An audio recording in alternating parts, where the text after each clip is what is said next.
In the west end of a gloomy countryside, there lies October Village, where the branches of every tree grow leaves colored by the setting sun, and atop each perch, moonlight crows sing unheard songs to the residents of crooked houses. Sunken within the village is Rattling Cliff Cemetery, bent and ivy-ridden gates guarding each headstone which protrudes from its soil. Residing beneath the soil of Epsilon Plot number 269 is an old wooden chest, in which sleeps a fellow called Mr. Brittlebones. Every morning, Mr. Brittlebones puts himself together piece by piece and drapes his long black cloak over a well-groomed suit. With his ribs brushed and his shins polished, Mr. Brittlebones sets out on his day. Slinking along Serpent Road, he spots peculiar protrusion from the scenery before him. A tiny shack wielding a broad sign reads, Mrs. Pippet's Façade Shop. Why, that's a thought, he thinks to himself. I've been in the market for a new face, and not many seem to like making eye contact with me. After a great many steps, Mr. Brittlebones finally arrives at the old squat building, the sign now at this distance almost blinding his two deep sockets. From behind the counter came a similarly old and squat lady, greeting him with a cheery wave and a pleasant, "Hello there." "Good afternoon, Mrs. Pippet," Mr. Brittlebones responded. "And how may you be doing?" "Fine, thank you. First day of the week brings all manner of strange folk, so I guessed I'd be seeing you." "You knew I was coming?" Mr. Brittlebones asked in surprise. "Oh, of course, dear. I always take time to know my customers well. After that replacement tooth I sold you, well, I just knew there was more of you lying about my store." "What? How may I start you off this afternoon, dear? Anything in particular? Something a little eye-catching? Caught the scent of Mr. Callowin's latest perfumes? Maybe some lips to bring a smile to? I'd offer you some of my best cheekbones, but I wouldn't change yours for the world." "Well, actually, some eyes would be wonderful to start off on, if you have any." "Have any? My goodness, dear, you must think I'm as mad as a bat if I don't stock any eyes."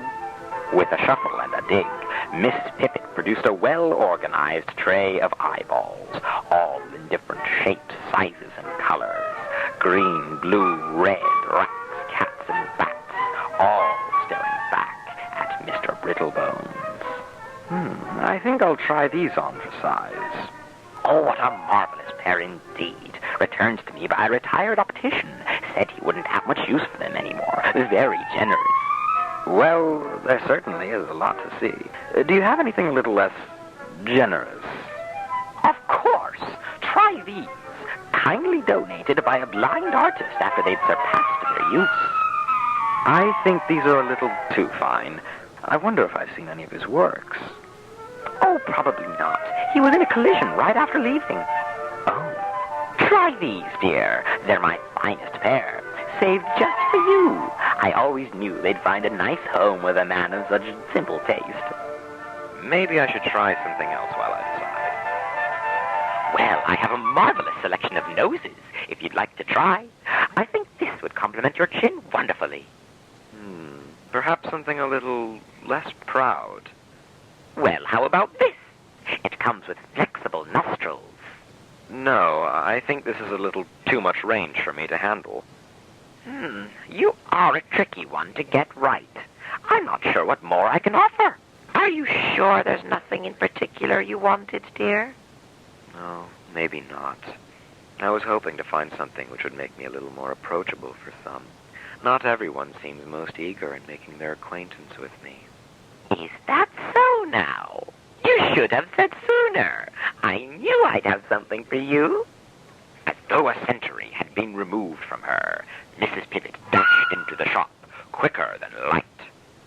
Before before Mr. Brittlebones could even say a word more, Mrs. Pippet was back at the counter with a small wooden box in her hands. What have you got there? Mr. Brittlebones inquired. Just a little something to help find what you're really looking for in yourself. Popping each lock on the case, Mrs. Pippet opened the lid for Mr. Brittlebones to see inside. I'm afraid I don't quite understand. In all my years of running this shop, I've sold everything from eyebrow hairs to camel's tongues. Most of my customers usually feel the need to change or improve their visage for some reason or another. But the reason you've given, well, there's not a cobweb I'd lift from you, dear. But I never seem to fit quite right. So many peering through the keyholes and peeping through the curtains. And if I so much as try to encounter such folk, they just stare. I think you're misinterpreting the situation, Mrs. Pippet said warmly. Those people don't stare at you out of fear. They look upon you in jealousy. We all have our own set of bones covered by our visages, but it's what runs through the marrow that counts. If there's anything that makes you different from the rest of us, Mr. Brittlebones, it's that you're the only man without a face who has a smile brighter than anyone else. Lamenting in the mirror, Mr. Brittlebones thanked Mrs. Pippet for her kindly services and began his journey home, down the winding path of Serpent Road and through the crooked trees of Wicker Forest, finally arriving at the gates of Rattling Cliff Cemetery. As he stood, he took one opportunity to have a thought to himself, a thought about himself, a thought of whom himself really was. Locating his tombstone and unlocking the door, he could only arrive at one answer and one answer no more, that he was very simply and quite authentically Mr. Brittlebones.